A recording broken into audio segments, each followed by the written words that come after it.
بسم اللہ الرحمن الرحیم، اللہ تبارک و تعالیٰ کے نام سے شروع جو بڑا مہربان اور نہایت رحم کرنے والا ہے۔ عز و جل کی بنائی ہوئی اس کائنات کے اندر بہت سارے ایسے بادشاہ آئے جنہوں نے اللہ تبارک و تعالیٰ کے نظام کو بدلنے کی کوشش کی اور اللہ تبارک و تعالیٰ کی ذات کو چھوڑ کر خود خدا بن بیٹھے اور خدائی کا جھوٹا دعویٰ کر بیٹھے۔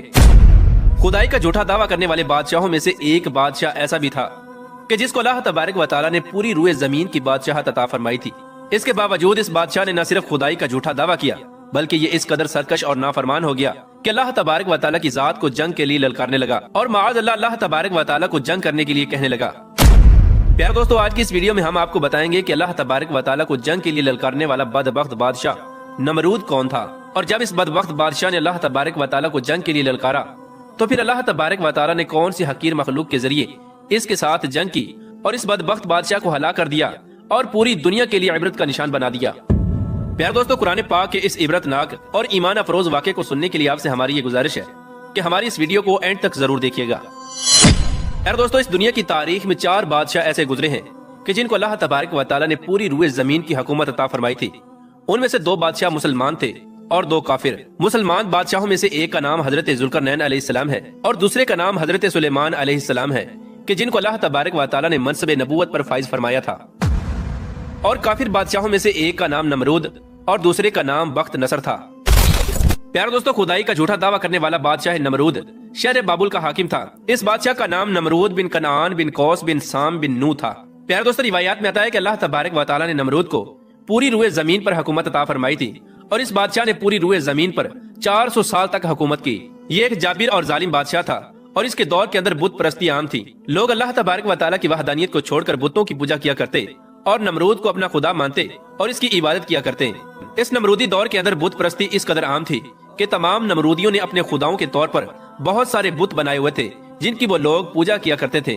اس کے ساتھ ساتھ نمرود خود کو بھی خدا کہلواتا اور لوگوں کو اپنی پوجا کرنے کا حکم دیتا۔ اس قوم کی ہدایت کے لیے اللہ تبارک و تعالیٰ نے اپنے پیارے پیغمبر حضرت ابراہیم علیہ السلام کو مبعوث فرمایا۔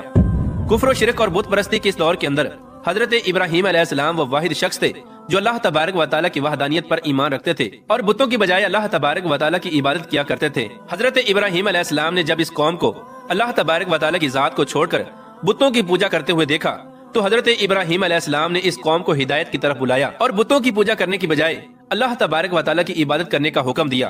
حضرت ابراہیم علیہ السلام نے اپنی قوم سے فرمایا کہ اللہ تبارک و تعالیٰ کی ذات ایک ہے اور ہمیں اسی کی عبادت کرنی چاہیے، لیکن یہ نمرودی قوم اپنے کفر و شرک سے باز نہ آئی اور اسی طرح بتوں کی پوجا کرتی رہی۔ ایک دن حضرت ابراہیم علیہ السلام نے اس قوم کے جھوٹے خداؤں کو اس قوم کے سامنے جھوٹا ثابت کرنے کا ارادہ کیا اور حضرت ابراہیم علیہ السلام اس مقام پر تشریف لے گئے جہاں ان کے وہ تمام بت پڑے ہوئے تھے کہ جن کی یہ لوگ پوجا کیا کرتے تھے۔ حضرت ابراہیم علیہ السلام جب اس قوم کے بت خانے میں پہنچے تو وہاں ان کے تمام بڑے بت پڑے ہوئے تھے۔ حضرت ابراہیم علیہ السلام نے ان کے تمام بتوں کو توڑ دیا اور تمام بتوں کو توڑنے کا الزام ان کے بڑے بت پر لگا دیا۔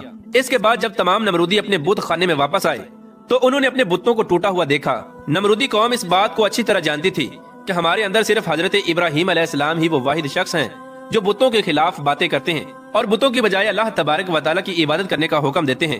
لہٰذا جب نمرودیوں نے اپنے خداؤں کو ٹوٹا ہوا دیکھا تو وہ سمجھ گئے کہ یہ کام حضرت ابراہیم علیہ السلام کا ہے۔ چنانچہ تمام نمرودیوں نے حضرت ابراہیم علیہ السلام سے بدلہ لینے کے لیے حضرت ابراہیم علیہ السلام کو قتل کرنے کا منصوبہ بنا لیا۔ چنانچہ تمام نمرودی نمرود کے دربار میں حاضر ہوئے اور نمرود کو سارا واقعہ سنایا اور نمرود سے حضرت ابراہیم علیہ السلام کو سزا دینے کا کہا۔